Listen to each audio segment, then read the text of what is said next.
লক্ষ্মীর ভাণ্ডার, কৃষক বন্ধু, কন্যাশ্রী বরাদ্দ কমানোর সিদ্ধান্ত, টাকা বন্ধ, নতুন আবেদন বন্ধ।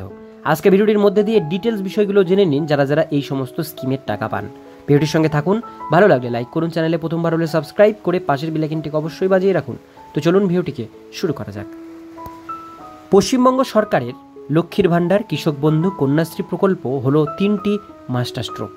শুধু ভোট বিতরণ পারি নয়, এই তিনটি প্রকল্পের মাধ্যমে উপকৃত হচ্ছেন কোটি কোটি মানুষ। এর সাথে পশ্চিমবঙ্গের অনুকরণে লাডলি বেহানা যোজনা, লড়কি বাহিন যোজনা প্রভৃতি প্রকল্প চালু করে মহিলা এবং মেয়েদের আর্থিক সাহায্য করেছে একাধিক রাজ্য সরকার। তবে বর্তমানে রাজ্যের আর্থিক অবস্থার জন্য এই প্রকল্পগুলিতে বরাদ্দ কমানোর সিদ্ধান্ত, যার ফলে নতুন আবেদন ও প্রকল্পের টাকা বাড়ানোর নিয়ে সংশয় রয়েছে। লক্ষ্মীর ভাণ্ডার, কৃষক বন্ধু, কন্যাশ্রী প্রকল্পের বরাদ্দ কমল। পশ্চিমবঙ্গ সরকারের আর্থিক ব্যবস্থাপনায় স্বচ্ছতা ও শৃঙ্খলা আনতে নতুন নির্দেশিকা জারি করা হয়েছে। এই নির্দেশিকার মাধ্যমে বিভিন্ন দপ্তরের প্রকল্পের জন্য খরচের সীমা নির্ধারণ করা হয়েছে। এই পদক্ষেপের লক্ষ্য হল রাজ্যের কোষাগারের উপর চাপ কমানো এবং অপ্রয়োজনীয় ব্যয় নিয়ন্ত্রণ করা। নবান্ন সূত্রে জানা গেছে, কিছু দপ্তরের বাজেটের সীমা লঙ্ঘন করে অতিরিক্ত খরচ করছিল। এই পরিস্থিতিতে আর্থিক স্থিতিশীলতা বজায় রাখতে এই সিদ্ধান্ত গ্রহণ করা হয়েছে। নিম্নে এই নির্দেশিকার বিস্তারিত আলোচনা করা হলো। নতুন খরচের সীমা নির্ধারণ। রাজ্য সরকার বিভিন্ন দপ্তরের জন্য খরচের ঊর্ধ্বসীমা পুনর্নির্ধারণ করেছে। এই সীমা কমানোর ফলে কোষাগারের উপর চাপ কমবে বলে আশা করা যাচ্ছে। বড় দপ্তরগুলির জন্য পূর্বের 5 কোটি টাকার সীমা এখন 3 কোটি টাকায় নামিয়ে আনা হয়েছে। উত্তরবঙ্গ উন্নয়নের মতো দপ্তরের জন্য সীমা 1 কোটি টাকা নির্ধারণ হয়েছে। অন্যান্য দপ্তরের জন্য 50 লক্ষ থেকে 75 লক্ষ টাকার মধ্যে সীমা নির্ধারণ করা হয়েছে। এই নিয়ম কার্যকর হলে বাজেট ব্যবস্থাপনা আরও সুশৃঙ্খল হবে। প্রধান দপ্তরের জন্য নতুন বাজেট সীমা। পূর্ত, সেচ, পঞ্চায়েত, স্বাস্থ্য এবং নগর উন্নয়নের মতো প্রধান দপ্তরগুলির জন্য খরচের সীমা 3 কোটি টাকা নির্ধারণ করা হয়েছে। এই দপ্তরগুলি রাজ্যের উন্নয়নমূলক কাজে গুরুত্বপূর্ণ ভূমিকা পালন করে।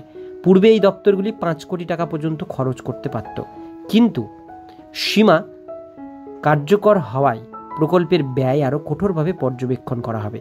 এই পদক্ষেপ কোষাগারের সম্পদের অপচয় রোধ করবে। সরকারের এই সিদ্ধান্ত দীর্ঘমেয়াদে আর্থিক স্থিতিশীলতা নিশ্চিত করবে। আঞ্চলিক উন্নয়ন দপ্তরের খরচের সীমা। উত্তরবঙ্গ, সুন্দরবন এবং পশ্চিমাঞ্চল উন্নয়ন দপ্তরের জন্য খরচের সীমা 1 কোটি টাকা করা হয়েছে। পূর্বে এই দপ্তরগুলির সীমা ছিল 3 কোটি টাকা।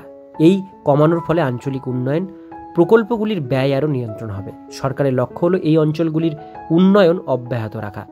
তবে বাজেটের সীমাবদ্ধতার কারণে কঠোর নজরদারি প্রয়োজন। এই নির্দেশিকা আঞ্চলিক ভিত্তিক প্রকল্পে স্বচ্ছতা বাড়াবে। অন্যান্য দপ্তরের জন্য নির্দিষ্ট সীমা। আবাসন, ক্ষুদ্র ও মাঝারি শিল্প এবং তথ্য সংস্কৃতি দপ্তরের জন্য বাজেট 75 লক্ষ টাকা নির্ধারণ করা হয়েছে। বাকি সব দপ্তরের জন্য সর্বোচ্চ 50 লক্ষ টাকা বরাদ্দ করা হয়েছে। এই সীমা নির্ধারণের ফলে ছোট দপ্তরগুলির খরচও নিয়ন্ত্রণে থাকবে। প্রকল্পের পরিকল্পনা এবং বাস্তবায়নে আরও দক্ষতা আনা সম্ভব হবে। সরকারের এই পদক্ষেপে বাজেটের সঠিক ব্যবহার নিশ্চিত করবে। এটি রাজ্যের আর্থিক স্বাস্থ্যের জন্য ইতিবাচক হবে। কেন এই নিয়ন্ত্রণ প্রয়োজন? রাজ্য সরকার বর্তমানে একাধিক কেন্দ্রীয় প্রকল্পের দায়িত্ব নিজের কাঁধে তুলেছেন। 100 দিনের কাজ, গ্রামীণ সড়ক এবং আবাসন প্রকল্পের কেন্দ্রীয় তহবিল বন্ধ হওয়ায় রাজ্যেই খরচ বহন করতে হচ্ছে। এছাড়া লক্ষ্মীর ভাণ্ডার এবং কন্যাশ্রীর মতো জনপ্রিয় সামাজিক প্রকল্পগুলি কোষাগারের উপর চাপ সৃষ্টি করেছে। এই প্রকল্পগুলি রাজ্যের সামাজিক উন্নয়নে গুরুত্বপূর্ণ ভূমিকা পালন করে। তবে আর্থিক সীমাবদ্ধতার কারণে ব্যয় নিয়ন্ত্রণ জরুরি হয়ে পড়েছে। সরকারের লক্ষ্য হল কোষাগারের ভারসাম্য বজায় রাখা। সামাজিক প্রকল্পের চাপ। লক্ষ্মীর ভাণ্ডার এবং কন্যাশ্রী রাজ্যের সামাজিক কল্যাণে গুরুত্বপূর্ণ ভূমিকা পালন করেছে। এই প্রকল্পগুলি নারী ক্ষমতায়ন এবং শিক্ষার প্রসারে সহায়ক। তবে এগুলির জন্য বিপুল পরিমাণ অর্থ বরাদ্দ করতে হয়। এই খরচ কোষাগারের উপর বাড়তি চাপ সৃষ্টি করেছে। সরকার এই প্রকল্পগুলির অব্যাহত রাখতে প্রতিশ্রুতিবদ্ধ, কিন্তু আর্থিক শৃঙ্খলা বজায় রাখতে খরচ নিয়ন্ত্রণ অপরিহার্য। প্রকল্পের অনুমোদন প্রক্রিয়া। নতুন নির্দেশিকায় প্রকল্পের ছাড়পত্রের জন্য কঠোর নিয়ম চালু করা হয়েছে। প্রতিটি প্রকল্পের জন্য সংশ্লিষ্ট দপ্তরের উপদেষ্টার অনুমোদন বাধ্যতামূলক করা হয়েছে। এই প্রক্রিয়া প্রকল্পের ব্যয় এবং কার্যকারিতা পর্যালোচনা করবে। ফলে অপ্রয়োজনীয় খরচ কমানো সম্ভব হবে। এই নিয়ম আর্থিক ব্যবস্থাপনায় স্বচ্ছতা বাড়াবে। সরকারের এই পদক্ষেপ দীর্ঘমেয়াদে কোষাগারের স্থিতিশীলতা নিশ্চিত করবে। বরাদ্দ কমার কারণে প্রকল্পের টাকা দেওয়া বন্ধ হবে না তো? রাজ্য সরকারের নতুন নির্দেশিকায় খরচের ঊর্ধ্বসীমা কমানো হলেও প্রকল্প বন্ধ হওয়ার সম্ভাবনা কম।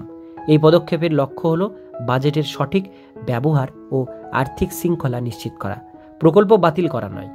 রাজ্য সরকার জনকল্যাণমূলক প্রকল্প যেমন লক্ষ্মীর ভাণ্ডার, কন্যাশ্রী অব্যাহত রাখতে প্রতিশ্রুতিবদ্ধ। প্রকল্পের ছাড়পত্রে উপদেষ্টার অনুমোদন বাধ্যতামূলক করায় অপ্রয়োজনীয় খরচ কমবে। তবে গুরুত্বপূর্ণ প্রকল্পগুলি চলবে। কেন্দ্রীয় তহবিলের ঘাটতি মেটাতে রাজ্য নিজস্ব তহবিল ব্যবহার করছে, ফলে বরাদ্দ কমলেও প্রকল্পের ধারাবাহিকতা বজায় থাকবে বলে মনে করা হচ্ছে। রাজ্য সরকারের এই নতুন নির্দেশিকা আর্থিক ব্যবস্থাপনা একটি যুগান্তকারী পদক্ষেপ। খরচের সীমা নির্ধারণ এবং প্রকল্পের অনুমোদন প্রক্রিয়া কঠোর করার মাধ্যমে কোষাগারের উপর চাপ কমানো সম্ভব হবে। লক্ষ্মীর ভাণ্ডার এবং কন্যাশ্রীর মতো সামাজিক প্রকল্প ব্যবহৃত রাখতে এই নিয়ম সহায়ক হবে। তবে বরাদ্দ কমানোর কারণে নতুন আবেদন প্রক্রিয়া ধীর গতিতে হবে এবং প্রকল্পের টাকা বাড়ানোর সম্ভাবনা কমতে পারে। তবে বিধানসভা ভোটের আগে প্রকল্পের টাকা বাড়াতে পারে বলে শোনা যাচ্ছে।